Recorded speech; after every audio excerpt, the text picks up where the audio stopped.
समस्या सामना काही हे फक्त आईचंच काम निश्चितच नाही आहे. पण हं, आई जितक्या प्रेमाने सांभाळते तितकं सगळे सांभाळतीलच असंही नाही.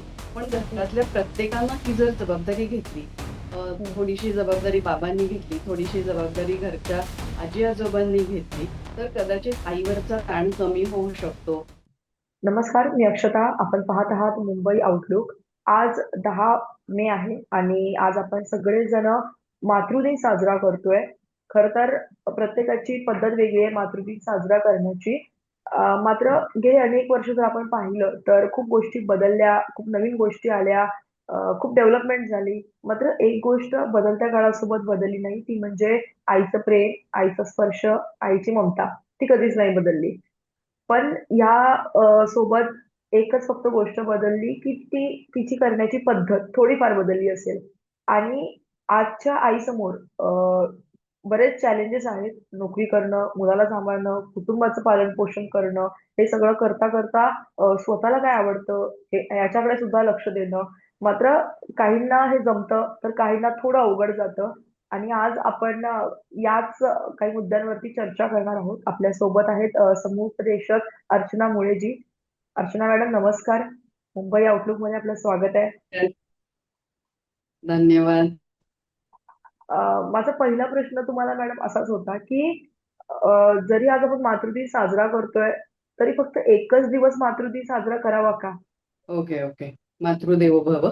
सर्वांना आपण साजरा करत असलेल्या हं, मातृदिनाच्या हार्दिक शुभेच्छा. आणि तुझ्या प्रश्नाकडे येते. मातृदिन एक दिवसाकरता साजरा करणं गरजेचं आहे का? किंवा मातृदिनाची आवश्यकता आहे का?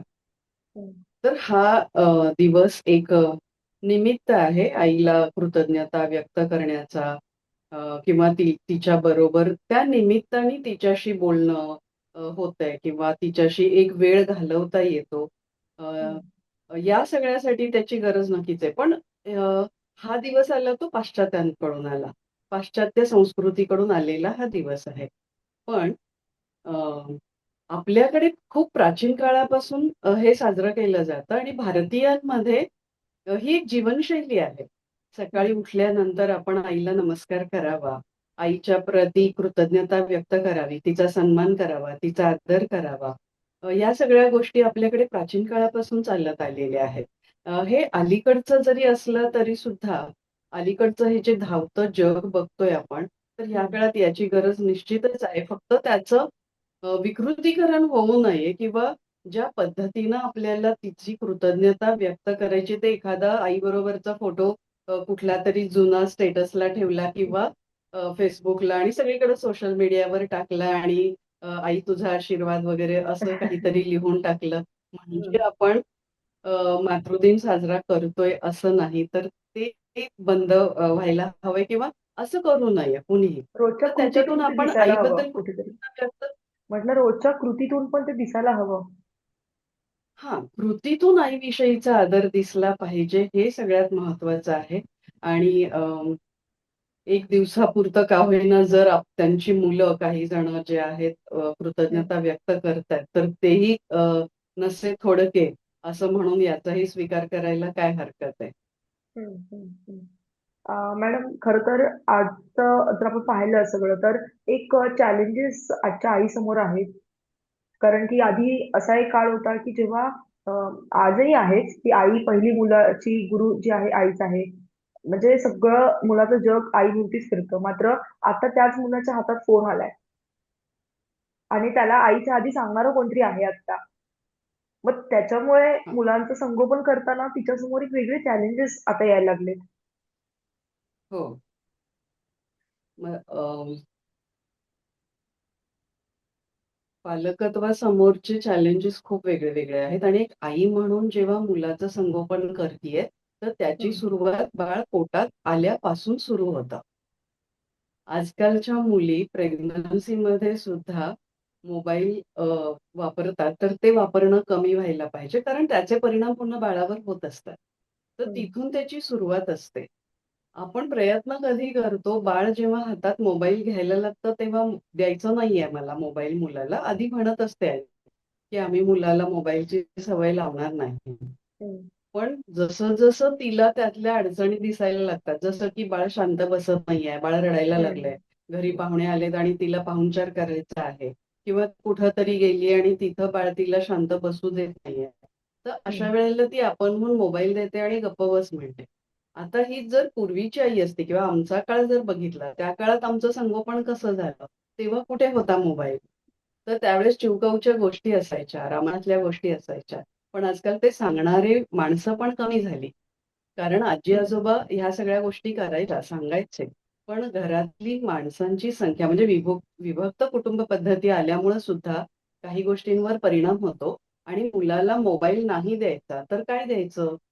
काहीतरी पर्याय उपलब्ध करून द्यायला हवा.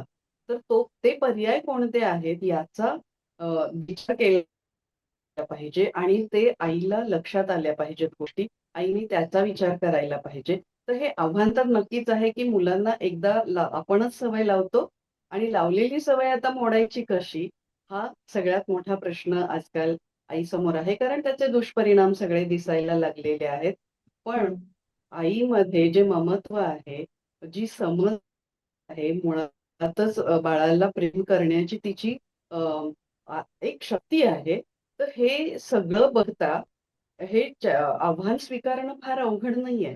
हे ती हं. निश्चितच करू शकते, की मोबाईलची सवय सोडवणं अ, थोडा विचार केला, थोडे वेगळ्या खेळांचा विचार केला, थोडी पुस्तकं वाचनाची स्वतः सवय लावून घेतली. मुलाच्या हातात मोबाईलच्या ऐवजी पुस्तक दिलं, तर बाळाचे मोबाईलची सवय नक्कीच कमी होऊ शकते.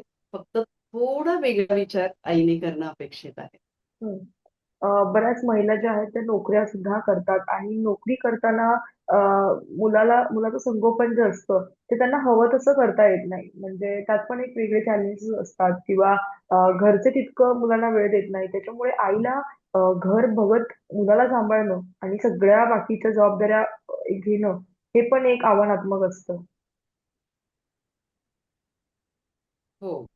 अ, तिचं स्वतःचं काम म्हणजे बाहेरचं काम, घरातलं काम आणि सोबत बाळ. बाळ म्हणजे 24 तास ड्युटी खरं तर. हं, पण हे करत असताना काही वेळेला तिचा नाईलाज असतो, की तिला बाहेर काम करावं लागतं. तिची स्वतःची आवड असते काम करण्याची. या सगळ्या ह्याच्यात कामाला बाजूला ठेवून बाळ सांभाळणं अ, किंवा पाळणाघरात ठेवणं किंवा आणखीन कोणाकडे तरी ते सांभाळायला देणं आणि त्यातून मग तिला येणारा अपराधभाव जो आहे, की आपण गिल्ट. काहीतरी हं, बाळावर अन्याय करतोय, अशी भावना तिच्या मनामध्ये येते बऱ्याच वेळेला.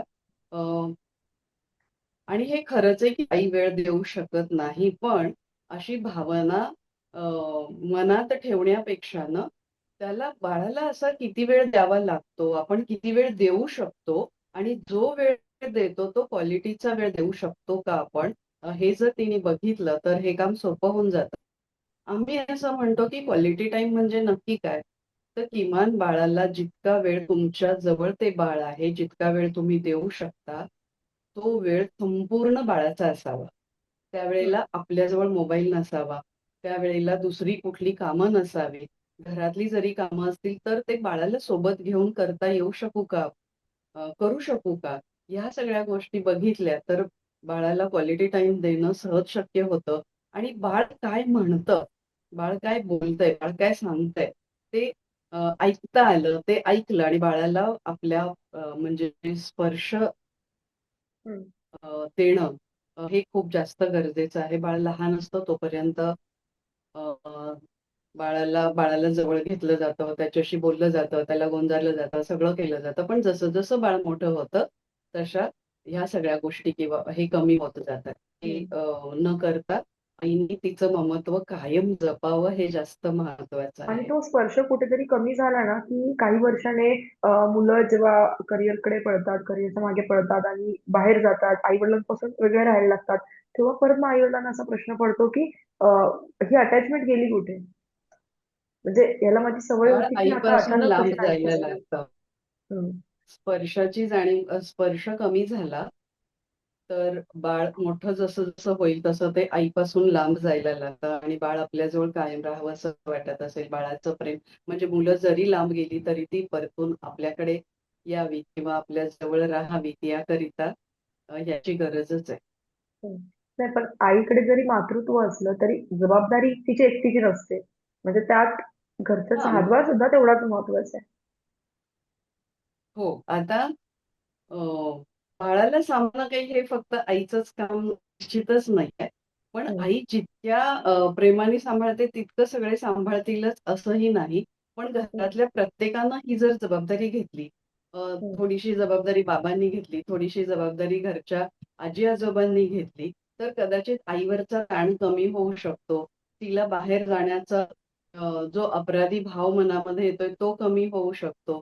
आणि अशा पद्धतीनं जर सगळ्यांनी मिळून अ, एक विचार केला, की आपल्याला बाळाला कसं सांभाळायचं आहे, त्याला नक्की कोणते संस्कार करायचे आहेत, त्याला आपल्याला काय द्यायचं आहे आणि बाळाने काय व्हावं असं आपल्याला वाटतं भविष्यातलं बाळ कसं असावं, म्हणजे भविष्यातला एक नागरिक कसा असावा, बरोबर. आपलं मूल कसं हं, असावं हां. हे जर ठरवून एक छान सगळ्यांनी एकत्र येऊन याचा विचार केला, तर नक्कीच त्याचा परिणाम होतो. बऱ्याचदा घरामध्ये असं होतं, की ती सांभाळतीये ना, मग सांभाळू दे. आपण कशाला त्यात लक्ष घालायचं?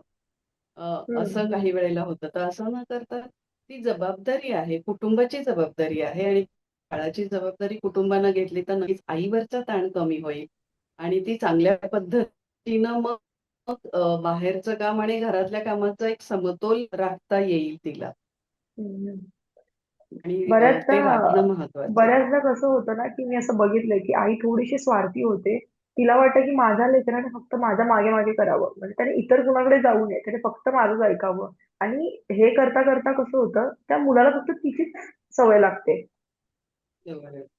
आणि तिच्या मनामध्ये एक भीती असते किंवा कुठेतरी पूर्वीचा एक पूर्वग्रह दूषित मन असतं.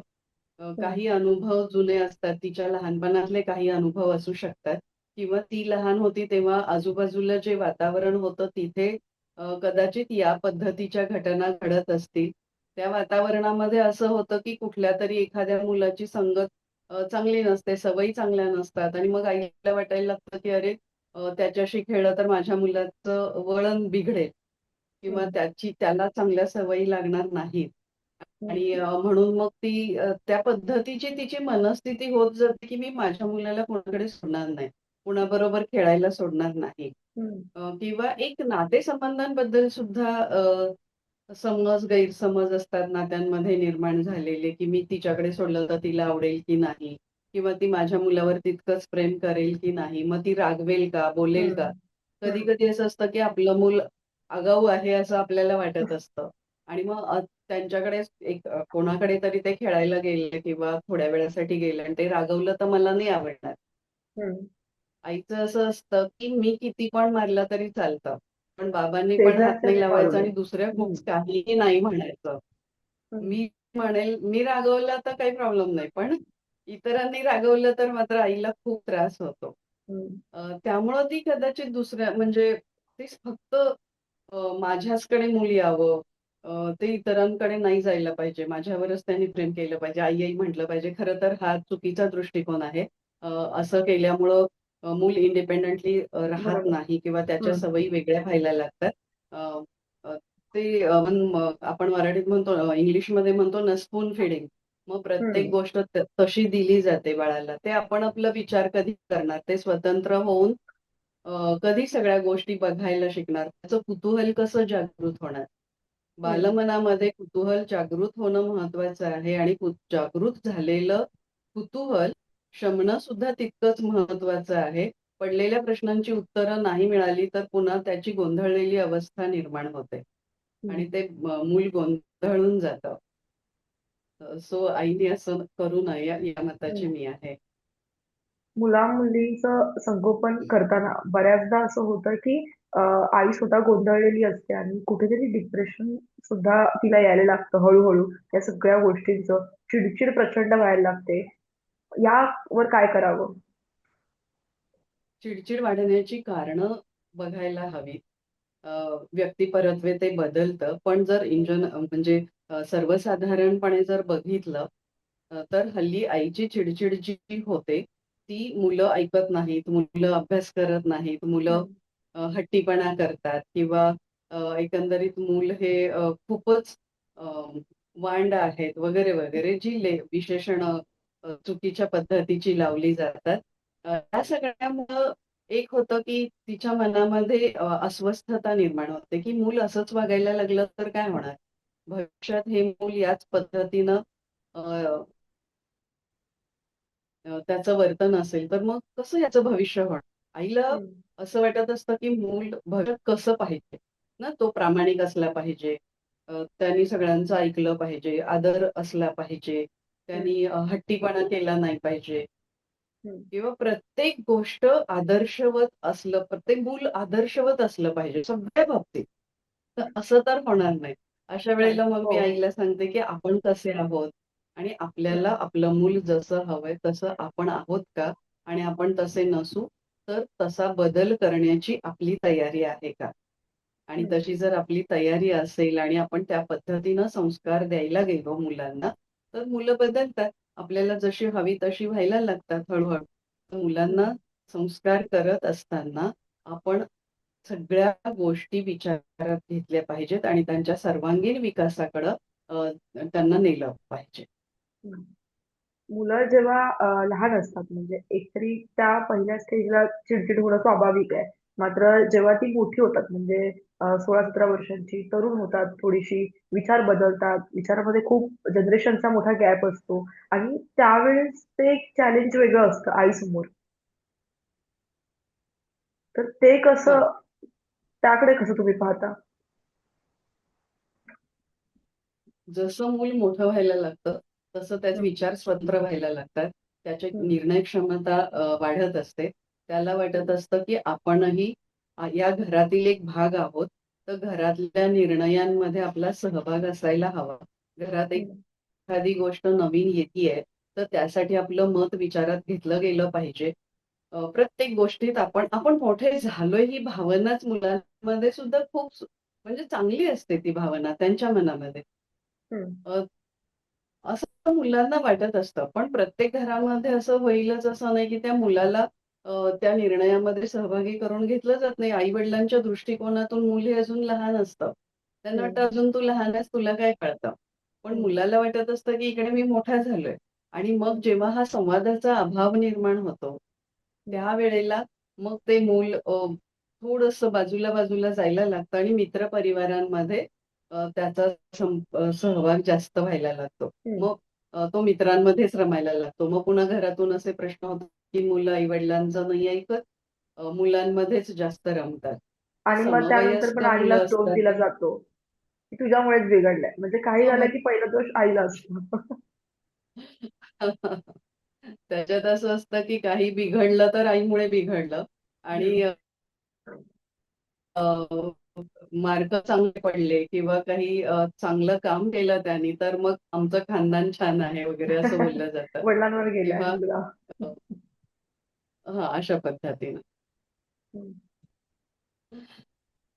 आता हे जेव्हा सगळं होतं तेव्हा एक अजून एक गोष्ट आहे. 1 मिनिट हां. अ, हे सगळं जेव्हा सुरू असतं म्हणजे संसार, मूल आणि ह्या सगळ्या गोष्टी अनेकदा ज्या हाउसवाईफ ज्या असतात त्यांच्यासमोर एक असतं की सगळ्यांना ते वेळ देतात. सगळ्यांसाठी सगळं करतात आयुष्यभर. मात्र स्वतःसाठी जो टाईम हवा किंवा आवड-निवड जपण्यासाठी जो वेळ हवा, तो त्यांना मिळतो पण कधी-कधी, पण त्याचा ते वापर नाही करत किंवा त्यांचं विश्व हे पूर्ण घर, संसार, मूल यांच्या भोवतीच फिरतं. गृहिणीचं विश्वच त्यांचं मूल असतं.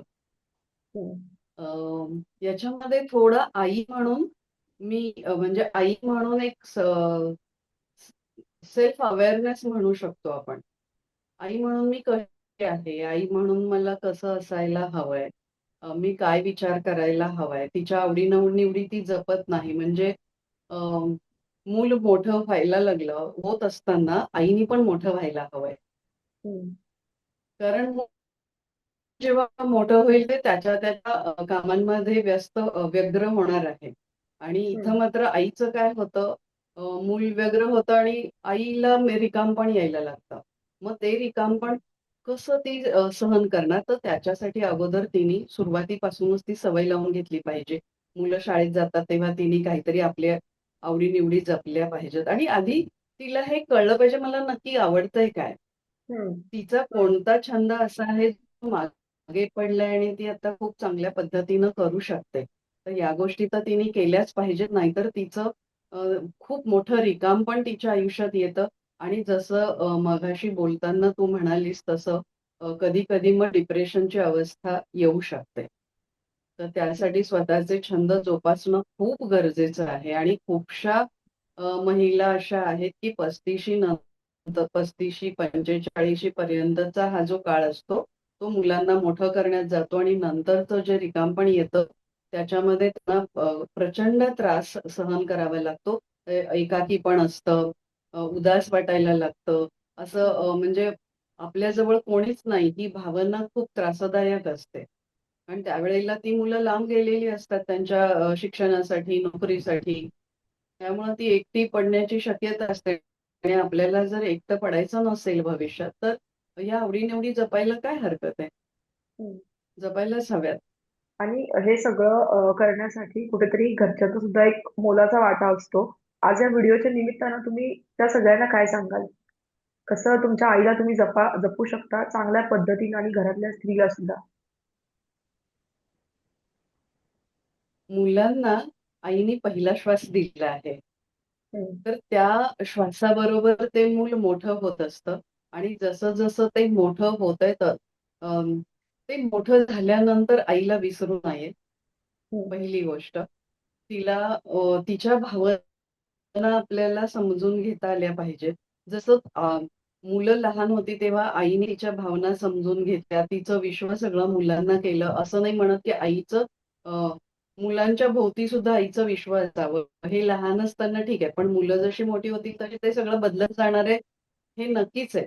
पण कुठेतरी आईमुळे बऱ्याचशा गोष्टी आपण शिकलोय आणि तिच्या एक प्रेम भावनेची जी गरज आहे ती आईमुळं पूर्ण झालेली आहे.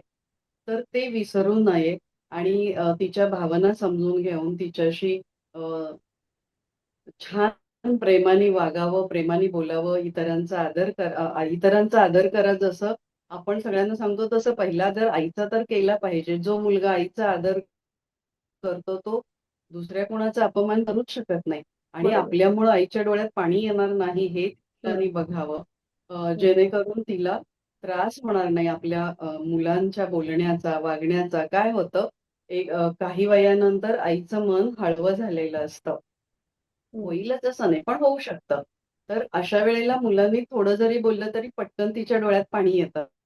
तिचा मेनोपॉजचा पण काळ असतो. या सगळ्या हं, कालावधीमध्ये तिला जपणंही तेवढंच महत्वाचं आहे आणि ही जितकी मुलांची जबाबदारी आहे तितकीच ती घरच्यांची पण आहे. हं, इतरांनी पण अ, या सगळ्यामध्ये सहभाग घेतला पाहिजे आणि सगळ्यात महत्वाचं संवाद कधीही तुटू देऊ नये. हं, सतत संवाद घरामध्ये असणं हे जास्त महत्वाचं आहे. हं. बऱ्याचदा मुलं म्हणतात, की "आई तुला कुठे काय कळतं?" म्हणजे बऱ्याचदा बोलण्याच्या ओघात आपण म्हणतो सहजपणे. आई कधी एवढ्या हो, खरंच. मुलाच्या या बोलण्यावरती कधी लक्ष देत नाही. मात्र ज्या आईने आपल्याला अगदी लहानपणापासून शिकवलं, की हे तू करू शकतोस, हे तुला येतं आणि आज बदलत्या काळासोबत आपली आई कुठेतरी थोडीशी मागे पडली आहे. पण आपण तिला म्हणतो, की "तुला कुठे काय कळतं? तुला नाही जमणार. तू नको हे करूस." तर त्या हं. मुलांना एक काय सल्ला द्याल? हे कुठेतरी म्हणजे पालकत्वामध्ये याची बीजं दिसतात. हं, लहानपणी आपण मुलांबरोबर कसं वागलेलं आहे, त्यांची जडणघडण कशी झालेली आहे, त्यांना बोलताना आपण कोणते शब्द वापरलेले आहेत. हं, अ, ह्या सगळ्यातून ते मूल मोठं होत जातं आणि कुठेतरी पुन्हा ते मोठं झाल्यानंतर अशा पद्धतीचे शब्द वापरतं. नाहीतर किंवा आजूबाजूच्या वातावरणाचाही त्याच्यावर परिणाम असतो. त्याची संगत कशी आहे, त्याचा मित्रपरिवार जसं किंवा आता तो ज्या ठिकाणी राहत असेल, ज्या मुलांमध्ये राहत असेल तर ह्या सगळ्याचा एकंदरीत तो परिणाम असतो जेव्हा ते मूल असं बोलतं. म्हणूनच संस्कार, शिस्त, वळण या सगळ्या या सगळ्याचा विचार करून जर मुलांची जडणघडण झाली, तर कदाचित असे प्रश्न कमी येतील. धन्यवाद मॅडम. आज आई आपण वेळ दिलात आणि खरं तर मातृदिन आणि आईविषयी तुम्ही खूप खूप चांगलं काय काय बोललात आणि चांगले सल्ले दिले आज आपल्या माध्यमातून. जे हा व्हिडिओ बघत असतील, कुठेतरी असे थोडेफार बदल जर त्यांनी आयुष्यात केले, तर खूप चांगला रिझल्ट परिणाम त्यांना येत्या काळात बघायला मिळू शकतो. धन्यवाद. नक्कीच. Thank you. धन्यवाद.